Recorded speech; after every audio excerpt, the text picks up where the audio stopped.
I want to just welcome you to the Player's Perspective one-on-one with Bennie Fowler. I have today's guest is Mark Schlereth, 12-year vet, 3-time Super Bowl champ, 2-time Pro Bowler, Ring of Famer, and somebody that brings a lot of joy into people's either living rooms or cars every single morning with the stinking truth and giving people great content. Mark, really appreciate you coming on today. Oh, it's my pleasure, Benny, man. Great to be with you, buddy. Yeah, appreciate that, man. So I wanted to start today and start this conversation off with DT going into the Ring of Fame. You've been calling games and you've been a Broncos alumni, but talk about DT going into the Ring of Fame and, you know, the impact that he had, number one, on this community, but then also, you know, just him as a player. Yeah, DT, obviously, unbelievable football player, but unbelievable just human. And, it's funny. This happened years ago. My wife went into a Starbucks here in Colorado. I think she was in Parker somewhere. And she orders a Starbucks, and the person behind the cash register goes, "You wouldn't believe what happened to me today. I got this autograph." And she's like, "The nicest Bronco, and I've been wanting." He comes in here, da da da da, and he was so kind. And she just goes through this whole litany of things, and had no idea, my wife that. Who she was, and that her husband happened to play for the Broncos. She was just so excited, and it was Demaryius Thomas Yeah. signed a jersey for her, and she was just over the moon about it, and how gracious he was, and how kind he was, and how he's always kind to the customers and everything else. And so, my wife, calls me up and says, "Hey, make sure you reach out to DT and tell him what an impact he had on this person's life, right? Just being kind and just being gracious, and what that meant to her as a Bronco fan, and being able to serve him at Starbucks." And so, it's amazing how you treat people and the impact you can have on people's lives. And I always say, man, it's so much easier and so much better just to be kind than it is to be, a turd. And it's one of my life rules is don't be a turd. That's what I told my kids all the time. Don't be a turd. If you're not a turd, things are going to work out in your favor. So that was the guy that he was. But it's really interesting. Before your time, we used to have a wide receiver coach by the name of Mike Heimerdinger, went on to be an offensive coordinator for the Tennessee Titans back in the day when Steve McNair was there, and they were, going to Super Bowls and going deep into the playoffs. And he was on the staff when I played for the Broncos. And so we're just having a conversation one day, and we're just talking about elite, kind of like elite, number one wide receivers. And he was like, "Hey, man, to me, it's not so much about the route running, which is very important. It's not so much about the overall speed, which is very important. It's not so much." He goes, "To me, a number one top flight legit receiver is a guy who can catch a slant and take it 80 yards, break a tackle and go, And he goes, those are the guys that are hard to come by. And every time I think about DT, I think about him catching a bubble screen and going 76, like that is the vision I have about the way that guy played the game and the impact he had on the game, which was immense. And so it's really cool. I got to play with maybe the greatest receiver that ever played for the Denver Broncos in Rod Smith, but it was really cool to get a chance to watch DT, to watch what he did, and then also to know the history, playing at Georgia Tech, which is at the time was kind of this triple option. They didn't throw the ball a lot. He's having putting up seasons with 46 catches, Right. and then to see him come in and see the specimen that he is, and just the physical, gifts that he was given. Um, and also at the same time having the humility, and didn't know DT well, but I knew him well enough to have a conversation with him a time or two when I was at training camp doing radio or whatever. And he just always kind and gracious, and obviously was a big time playmaker. 100%. It's funny that you say that, as we want to continue to see that from the Broncos receivers room this year, which we'll get into, in Cortland Sutton, being the number one receiver. But that is one of the things that's very different about a true number one, is that ability to take a slant 70 yards, the bubble screens, or as you talk about the alley screens or tunnel screens, 80 yards. I was able to play with Odell Beckham for a year, and that's the type of ability that he had. It was just like, oh, okay, like if we we just have to throw the ball in his direction, and the game could really change, and that's what DT really had. And I think, Cortland's had some really good years, but that's what we're going to want to see, this year is just even more of that big play ability, the ability to make something out of nothing when it comes to catching the ball in traffic. Yeah, and I mean, I don't know that Cortland will ever have that kind of top end explosion Mhm. that like a DT had, but like his ability to use his body, his ability to position himself on a DB, his ability to create leverage and catch the ball, whether it's a fade or whether it's a back shoulder or whether, he's crossing the middle of the football field. He does all that stuff exceptionally well. It just I don't think he has that kind of breakaway one-on-one speed, but he always seems to find his way to get open. And I think that's one of the really cool things about football in general. We get so enamored as analysts or as a general population with the guy's athleticism. Mhm. And I always say that athletes or football is really hard for athletes. It's easy for football players. And the guys, I've just played with enough guys that you look at them and you just think to yourself, it doesn't look like much. But the guy's just a freaking great football player. And those are the things that I always try to look at for on film and everything else. Some guys have that unbelievable ability and unbelievable athletic gift and also are great football players. And those guys end up going to the Hall of Fame, right? Those guys end up being kind of a big difference maker. But I love just the guys who find a way to get it done because of intelligence, because of body mechanics, because of ability to understand leverage, ability to funnel people where they want them to be so they give opportunities, to make plays. And that was, toward the end of my career, one of the things I always thought about is where do I want to, I always used to call it funneling. Where do I want to funnel a guy? Where's my help coming from? Where, can I trip this guy up basically and block him without actually touching him? Those are things that I always thought about that set you apart as you start to age and lose physical abilities. How can you make up for the loss of those physical abilities with just being smarter than the other guys that you play against? Yeah. And that's the fascinating part about football to me, that you don't have to be the greatest, most gifted athlete to be great at playing this game. And a lot of that too is also how quickly you can process information that you take in on the field and make the right decisions. And that's how guys who have injuries who are less gifted athletes, those how guys stay in the league for a long time just because they understand the game at a higher level than a lot of guys. I got a chance to see that with Wes Welker when I was a rookie. It was like, you walk into the locker room or the receiver room and you see Wes Welker in there, and you're like, all right, is that the coach or who is that? And then, he Right. has 10,000 receiving yards. I don't know how many catches, because he had the ability to get open. He was going to catch the ball. He was very reliable across the middle. So I definitely agree with you there. Who do you think is next in terms of the Ring of Fame? I know Ed McCaffrey's out there, Alfred Williams. Or maybe Big Al is in the Ring of Fame. I think he's in the Ring of Fame for CU. But who do you think is Yeah, next in no. terms of getting in? Yeah, it's really interesting because I don't know what the list of guys are, but I always look at those championship teams, whether it was that 13 team, the or was it the 15 team, excuse me, the Broncos, because 13-1 is the one they lost to Seattle, but the 15 team, with all the defensive players that they had on the Keep to Leaves of the world, and Chris Harris Jr. is going to be in the Ring of Fame if he's not already. I don't think he is Not yet, yet. but that guy was just phenomenal. You want to talk about another one of those guys that we talk about, maybe not the most gifted athlete as far as running straight line and doing all that stuff, but his understanding of the game, knowing exactly what was going on, his ability to lock down guys in the slot.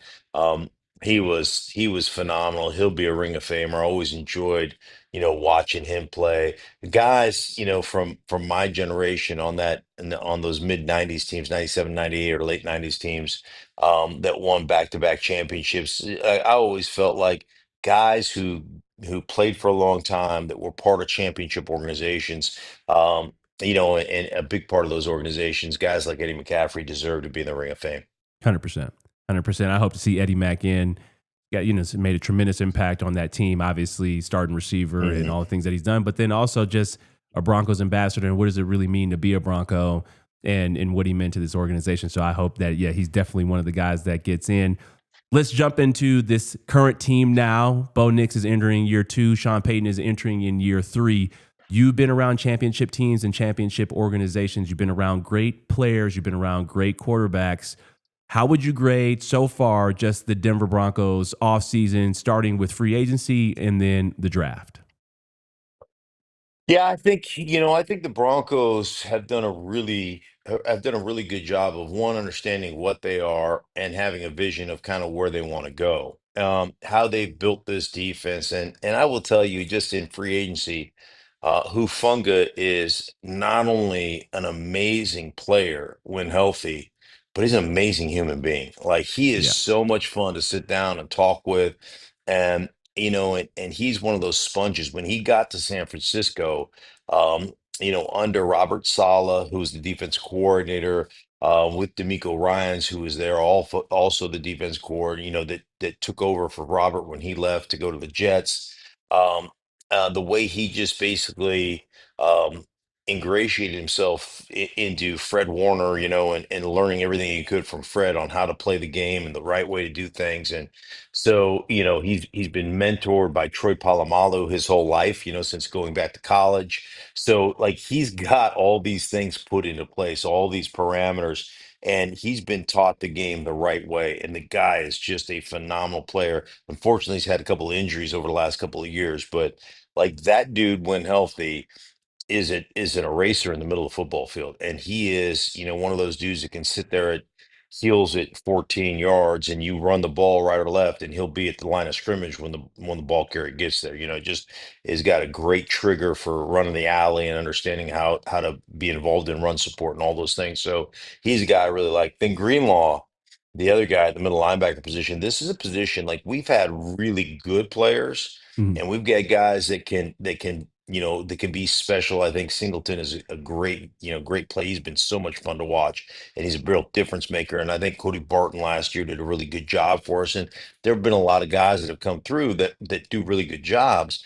But to me, Greenlaw is one of those three down backers who can set a tone for you, who can cover in man, who can cover in zone, who can really play the run, who is got some nastiness to him, right? He's one of those guys that will set a tone and kind of be the leader of the defense. So I think that was a real big get for them. And again, last year, coming off that Achilles, he played that one game in the sheeting rainstorm against the Rams, I believe, if memory serves me, a Thursday night game. Yep. I know it was a Ugly Thursday night game. game because Yeah. I was calling a Jacksonville game. So I was in Jacksonville watching that game. And he's incredible. He's an incredible player, but obviously, coming off the Achilles injury that he hurt in the Super Bowl, he just wasn't ready to play, and so his season got dampened. But I really like the way they've gone in that direction. Love the tight end Ingram signing. He's one of those guys. He's not a Y. He's not going to line up in the end of the line of scrimmage and dispense justice in the run game and do all that stuff.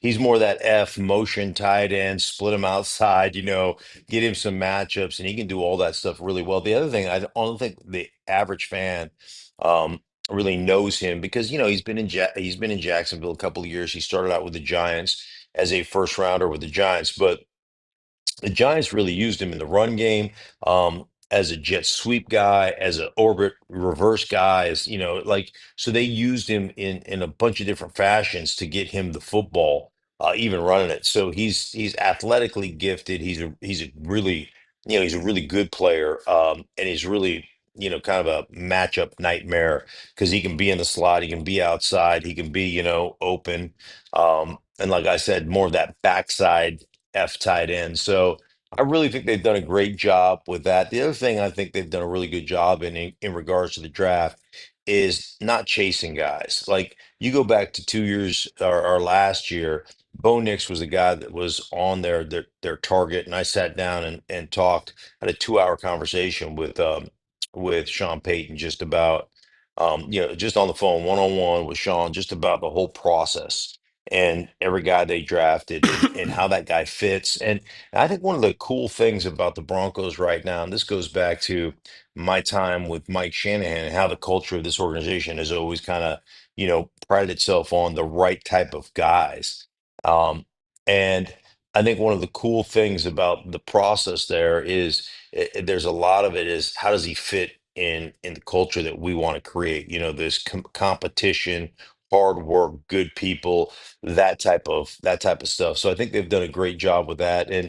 And I know just from my history with Sean Payton, who's been a friend of mine for a long time, and the times I spent with Sean in New Orleans and some different encounters that we've had. Man, he's a first class, like with his players, he's a first class coach. Now in the media and stuff, he can be a little bit bristly at times, right? Yep.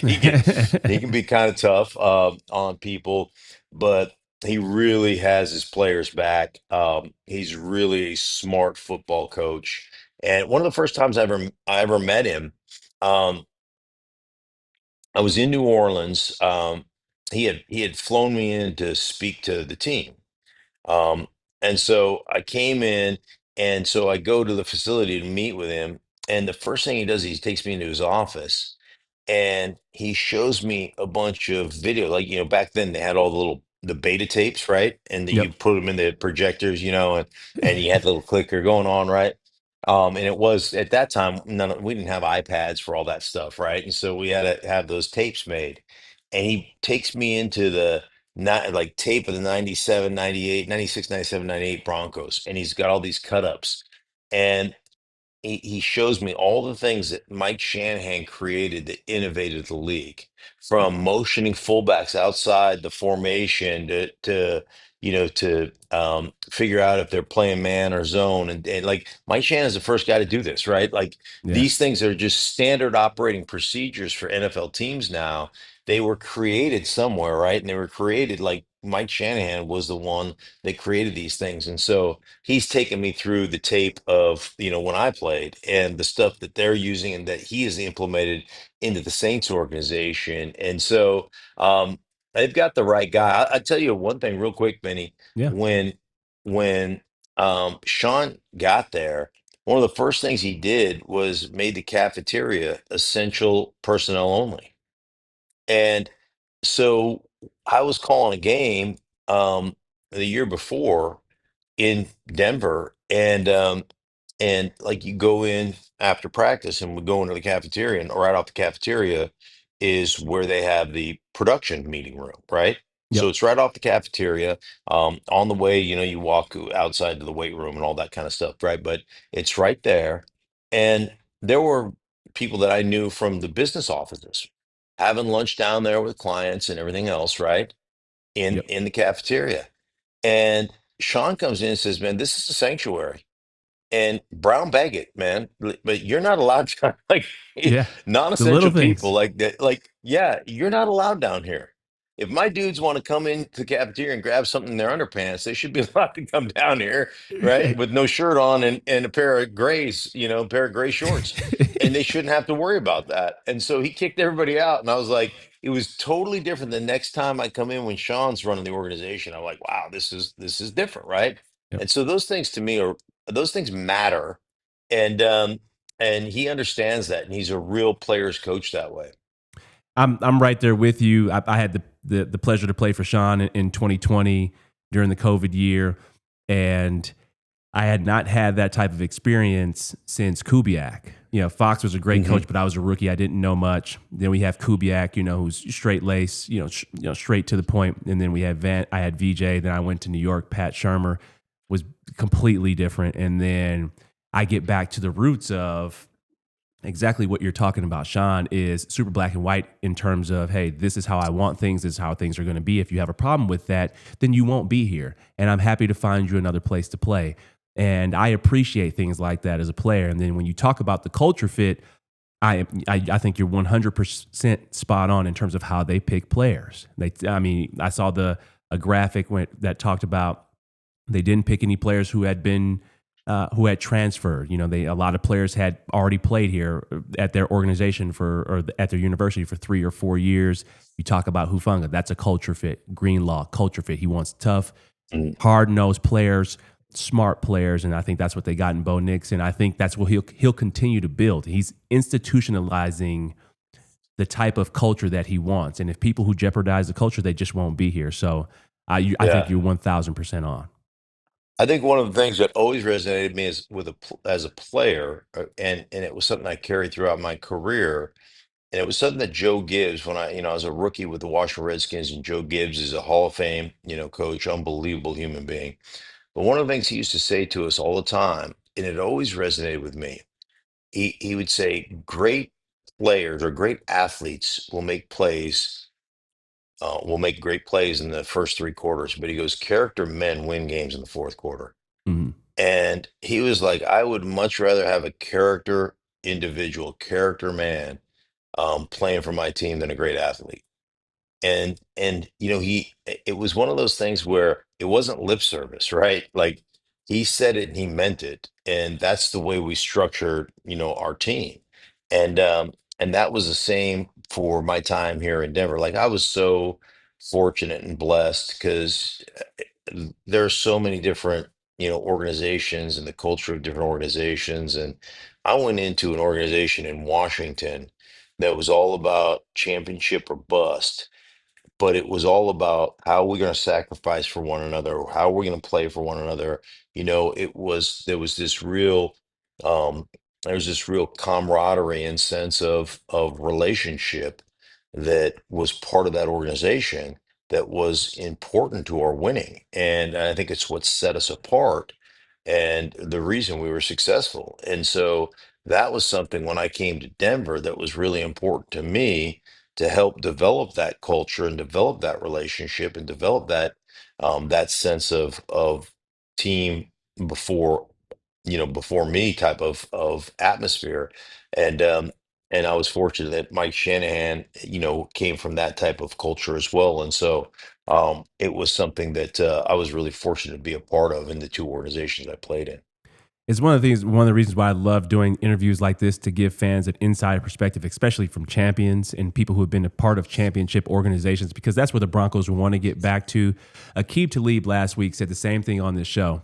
I asked him, what would you tell Pat Surtain to do with this secondary? Secondary is good. You've had a top 5 defense. He said, right now they need to get together as much as possible. DB night, casino night, get together, because we need to have the type of tough conversations going into training camp and being and throughout the season for us to be a number one defense. And you talk about the relationships that you had in Washington and also the culture that you helped establish here in Denver. I think that's the next step. And that's what I want to ask you is, what is the next step for this team? What's the next step? What would you tell Bo going into year 2, the quarterbacks that you've played with, the organizations that you've been a part of? What would you tell the leadership team right now in terms of how to approach this offseason? Okay, we had the playoffs. We didn't win. What's the next Mm. step? Yeah, I think the next step is just to continue to grow together, right? And I'll just keep it on the offensive side of the ball, to continue to grow together and understand the value that each individual has. And I think one of the great things about playing offensive line is, I've always said this, like, meetings on Mondays was one of the most incredible, it was one of the most incredible kind of atmospheres that I've ever been around. And the reason was because every guy was invested, and I can't be really good at my job unless the guy on each side of me is really good at their job. And we can't do what we want to do unless all five of us are tied together doing it at a very high level. Like, where you get into trouble playing offensive line is if three guys are doing one thing and two guys are doing another thing, right? Mm-hmm. That's a disaster. But we can all five be doing the wrong thing. As long as we're tied together doing the wrong thing, the odds are the play's going to work out. Right. And so my whole process was always about understanding, like, how difficult the game is and the problems that other guys have. And like, I've talked to several teams about this, about a great drill or a great kind of off-season activity would be, send defensive players into offensive meetings and vice versa, and learn the problems and learn the issues. Have them go out and practice one day. Have the D line play O line and the O line play D line, and just really understand each other's kind of biggest issues. I think some of the greatest coaches really do a great job of presenting and helping other people, like other positions, have a greater understanding and empathy almost for how tough other positions are. Hmm. Right. And so, like, if you're a receiver and you're getting pissy about not getting the ball, come take some one-on-ones and understand how hard that is, right? And understand what other guys have to do for you to get an opportunity to catch a football. And so, like, like I have watched like Kyle Shanahan conduct a meeting and talk about not only what you're trying to do at the receiver position, but what the DB is trying to do, where we're trying to attack, what the weakness is, what the strength is, how difficult that is for that guy, when he's seeing multiple things, right? And how we're going to put him in a position of conflict and make him make a choice. And like in the more you understand everybody's issues and how we all tie together and how we can't be a good offense unless all of us are doing our jobs at a very high level. So that to me becomes a very poignant aspect of football. It was really important for me not only to know what I did as a left guard, but I wanted to know what my offensive tackle was doing, what my center's responsibility was, what my right guard's responsibility was, what my right tackle's responsibility was, what our motion was. Like it was imperative for me to know, hey man, where's the back release on this? Yeah. Do I get him out of the B gap? Is he going through the A gap? Where's the back? Is he hitting the C gap? Like where does he release, and can I use him as body presence to actually block a guy? So if I know I'm getting a B gap release on any given play, so we're running halfback burst with three jet, and I know he's coming out the backside B gap on the left side. Well, I'm going to take an inside set and force my three technique into that B gap and let him play that in the aisle of a shopping, like Yeah. you're grocery shopping with your cart and you're like, oh, shoot, let him play that game with a defensive tackle. I don't even touch the guy and I just blocked him, right? Yeah. So, like, those are things that are really, really important about becoming really good. And it's amazing, like, you can increase your efficiency as an offense tenfold just by really understanding the game at a higher level. And that's how you go from good, and getting to the playoffs to competing for a championship. It's music to my ears because that's what I think about. I went to practice last week and, they had like a little small alumni day for people who were local who Mhm. could get there. And it was good to just be around and feel the presence that the fact that, okay, we're not worried about a quarterback anymore. But Bo now is, hey, pointing out to guys, oh, you're in the wrong spot. You got to be over here. You got to be over there. He's starting to understand the little things in terms of protections. And then, he'll start getting into hots and checks. But you're talking Mhm. about these little things that I think are super important that will make the offense take that next jump, and just getting on the same page. It's so funny that you think that you the way you're describing things, because I thought I knew football coming into the NFL, but then you get a chance to play. I played with Peyton for 2 years. And you're talking Yeah. about these little things now where he helps you see the entire game. It's not about what you do as the receiver.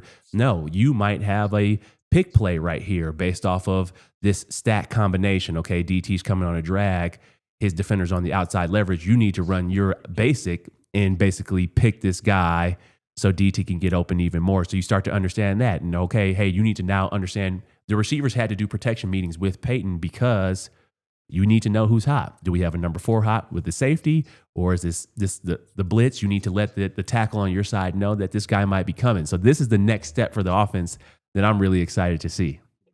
Yeah. Hey, it's so funny. I was at one of you guys' practices, as a matter of fact, and you guys were doing blitz pickup. And Peyton, like, there was no coaches in the blitz pickup drill. It was Peyton, Yeah, right? exactly. And so I'm standing on the sideline. I don't know why I was there because I wasn't calling a game at the time. I think I was working for ESPN at the time. Um, and anyhow, and Foxy and I are buddies. Like, so I was just at practice. Like I said, hey, Foxy, I'm going to come watch practice or whatever. So, because it's during the regular season. Yep. And so Peyton is orchestrating. You know how he gets. He's all over the place. And if you Yeah. don't run the right route, like he'll get over there and show you how he wants it run. And he's just the most non-athletic guy. It just looks funny coming from Peyton. And so he's, orchestrating this whole blitz pickup drill. And Foxy walks over to me and um, we're the least blitz team in the National Football League. He goes, but this guy demands that we do the drill. And if Peyton wants the drill done, guess what we're going to do? We're We're going to doing do it. the drill, even though nobody dares blitz us because Peyton will pick them apart. But he's like, you know what? We're going to spend our 15 minutes doing this or 10 minutes doing this because he demands that we do it. So Yep. um, that's just really funny, of watching him and being an analyst when he played. I played, my last couple of years were his first couple of years, but being an analyst, watching him play all those years, and then becoming friends and coaching, his Pop Warner football team with him and stuff. And you can see why. Like we went in, I'll tell you, you'll love this. So I'm coaching the offensive line on his little, Pop Warner team, and one of the things Peyton always leans on me for is like he'll say, "Hey, how would you like? He's really good about how would you run this? How would you block this? Which way would you want to do this? Give me a play where we can be in, where we can be in a formation where we pitch the ball and we can run out of gun." Gun near or far, but we can run to the play side, to the back side. So, which is usually if you're offset, like if this is your quarterback and this is your running back here, Mhm. I don't know if you can see that, but Yeah, I can see it. you only run opposite of where your running back is, right? That's about 80% of in gun, side saddle gun. That's you got to run opposite of the way the formation goes, right? So if you're in a strong right and their back is near, meaning to the tight inside, you're running belly weak, right? That's just how football works, right? So he's always like, "Can you get me a play front side? Can you draw me up?" And I'm always like, "Oh, the Packers do it better than anybody else. Here's 6 clips of the Packers. I'll send them film." We have these conversations, and so we go into a game plan. We got 12-year-olds, and he literally has 240 plays on his play sheet, Yep. like legit 240 plays. And so I was coaching like Wednesdays, Tuesdays and Wednesdays for him. And then on Thursdays, I fly out of town to go call a game. And so, anyhow, I always check on the game afterwards on Saturday. And then, we kind of have a little one-on-one meeting on Tuesdays. So just, for a couple of minutes talking about the game. And we tied a game. It was the only game we tied. We ended up winning the championship, right? But we tied a game. And Peyton was like, disappointed. I'll talk to you on Tuesday. We end up tying. And so on Tuesday, he's like, "Hey man," he's like, "Yeah, the kids, I was really disappointed in the kids. Way too many mental mistakes right." And I go, "Hey, maybe you got too many freaking plays in." Yeah. No, it couldn't be that we've overwhelmed the kids with 240 plays they need to know, right? But he is. I see why he was so successful. That dude's attention to detail is like nobody I've ever met in my entire life, and everything that he does, not Yep. just football. It's everything that he does is that way. Yeah, I'm trying to get him for an interview, and before I send out the request, I know I have to send a detailed agenda of like, hey, what are the questions that are going to be asked? How long is it going to be? Because he won't say yes to it because if it's not fitting in a certain time frame, he won't do it. So I'm Yeah. totally there with you. Mark, I really appreciate you being on. I have one question, and this is something that I was actually toying around with a couple of people, and obviously this is coming with all due respect to your Super Bowl team. So what's the best Mhm. offense, 97 or 98 team? 98. So 98 offense versus the 2015 Super Bowl defense. How does that matchup play out with the receivers, the offensive line versus defensive line? Obviously, John and TD, incredible players. What does that look like? I'm obviously going to go with my team. I know you're probably going to go with your team, but what does Right. that matchup really look like? Because that's just two dynamic offenses, incredible players on both sides. You guys, I believe, have 5 Hall of Famers on that side: Shannon Sharp, Yeah. TD, John. I think a couple on the offensive line. So tell me about that offense. How does that matchup work out? Yeah, I think it would be obviously been a great matchup. It would have been a great, great game. It's really interesting. The Legion of Boom was incredible, or excuse me, Legion of Boom. The No the fly no-fly zone. zone was incredible. Excuse me, Freudian slip, but they were incredible, and I love watching all those dudes play, right? And I mean that 2015 team was so loaded. And one of the things that we were, very good at was we'd run the ball against anybody. And the other thing that we're really good about when it came to running the ball, obviously TD had 2,000 yards that year, and we took him out essentially at halftime of four different games. I mean, Jeez. we had like 170 yards in the first half against Dallas, against Philadelphia, against Washington, and there was one other game where we really like literally took him out early third quarter, halftime. Like he'd had he'd have busted Eric Dickerson's record of 21, whatever it was. So um, he would have had a ton more yards, but we could run it against anybody. And I think the biggest thing that we were really good at is from a coaching staff standpoint of being persistent. Um, like we would never let you take us out of our run game regardless. And even if you had success early, we're going to adhere to it. We're going to stick with it. And then, there was always off that run game. A really good, the coaching staff did a phenomenal job of marrying two or three, play action things off the run action that, were just a recipe for explosive plays. So it would have been that would have been a great matchup, no question about it. But we would have won. I love it, man. And then Broncos prediction 2025 record. How do they finish off? Man, this division is gonna be so good, right? Yeah. And I could see them winning 10, 11 games.